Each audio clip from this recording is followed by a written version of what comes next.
Welcome to edit your soul. آج صبح اپنی ہدایت رہنمائی کے لیے دیکھیں گے آستر کی کتاب اور اس کا چوتھا باب۔ مرد کی آستر سے مدد طلب کرتا ہے۔ جب مردکی کو وہ سب کچھ جو کیا گیا تھا معلوم ہوا تو مردکی اپنے کپڑے پھاڑے اور ٹاٹ پہنے اور سر پر راکھ ڈال کر شہر کے بیچ میں چلا گیا اور بلند آواز سے چلانے لگا، اور وہ بادشاہ کے پھاٹک کے سامنے بھی آیا، کیونکہ ٹاٹ پہنے کوئی بادشاہ کے پھاٹک کے اندر جانے نہ پاتا تھا۔ اور ہر صبح میں جہاں کہیں بادشاہ کا حکم اور فرمان پہنچا، یہودیوں کے درمیان بڑا ماتم اور روزہ اور گریازاری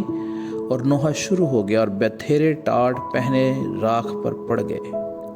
اور آستر کی سہیلیوں اور اس کے خواجہ سراؤں نے آ کر اسے خبر دی، تب ملکہ بہت غمگین ہوئی، اور اس نے کپڑے بھیجے کہ مردکی کو پہنائیں، اور ٹاٹ اوپر سے اتارنے پر اس نے ان کو نہ لیا۔ تب آستر نے بادشاہ کے خواجہ سراؤں میں سے ہتاک کو، جسے اس نے آستر کے پاس حاضر رہنے کو مقرر کیا تھا، بلوایا اور اسے تاکید کی کہ مردکی کے پاس جا کر دریافت کرے کہ یہ کیا بات ہے، کس سبب سے ہے۔ سو ہتک نکل کر شہر کے چوک میں جو بادشاہ کے پھاٹک کے سامنے تھا مردکی کے پاس گیا۔ تب مردکی نے اپنی پوری سرگشت اور روپے کی وہ ٹھیک رقم اسے بتائی جسے حامان نے یہودیوں کو ہلاک کرنے کے لیے بادشاہ کے خزانے میں داخل کرنے کا وعدہ کیا تھا، اور اس فرمان کی تحریر کی ایک نقل بھی جو ان کو ہلاک کرنے کے لیے سوسن میں دی گئی تھی اسے دی، تاکہ اسے آستر کو دکھائے اور اسے تاکید کرے کہ بادشاہ کے حضور جا کر اسے منت کرے اور اس کے حضور اپنی قوم کے لیے درخواست کرے۔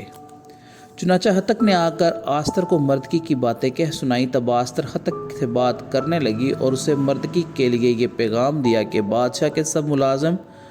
اور بادشاہی صوبوں کے سب لوگ جانتے ہیں کہ جو کوئی مرد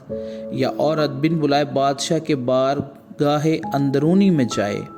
اس کے لیے بس ایک ہی قانون ہے کہ وہ مارا جائے، سوائے اس کے جس کے لیے بادشاہ سونے کا عصا اٹھائے تاکہ وہ جیتا رہے۔ لیکن 30 دن ہوئے کہ میں بادشاہ کے حضور نہیں بلائی گئی۔ انہوں نے مردکی سے آستر کی باتیں کہیں۔ تب مردکی نے ان سے کہا کہ آستر کے پاس یہ جواب لے جائیں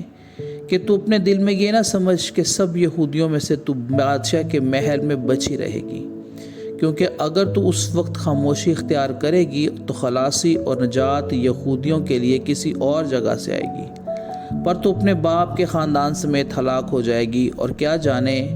کہ تو ایسے ہی وقت کے لیے سلطنت کو پہنچی ہوئے۔